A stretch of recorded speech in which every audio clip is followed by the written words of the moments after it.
Hi, this is Jim Towns from 66 Horror Flicks, and I'm going to be counting down some of my 30 favorite Halloween movies for the month of October. These are films that are a little more well-known and therefore won't be on the 66 Horror Flicks show, which is kind of reserved for some of the lesser-known pieces. We're starting off, this is October 1st, and we're starting off with Murders in the Rue Morgue, based very loosely on the Edgar Allan Poe story.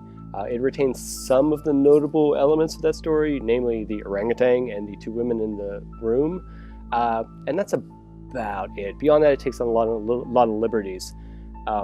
It's directed by Robert Florey and stars, of course, Bela Lugosi, who was a year off from the hot moment of being a Dracula. Those two had been supposed to team up to do Frankenstein. That fell through. Obviously, James Whale and Boris Karloff ended up doing Frankenstein, and this was, I think a lot of people think, kind of Universal Studios' consolation prize to these guys, was to get to adapt this classic.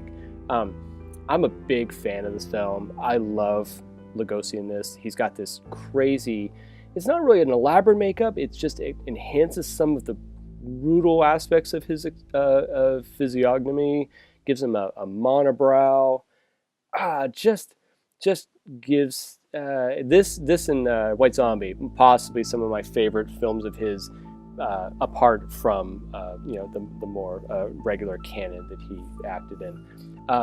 Florey's an amazingly talented, expressionistic director. Brought together a lot of elements in this that are straight out of German Expressionism, and it's just an incredible, kind of bizarre, funny, twisted little kind of cool flick, and it's worth checking out if you ever get a chance. I believe it's playing on TCM this year for the Halloween series, and beyond that, I'm sure it's available online and stuff, so you should check it out.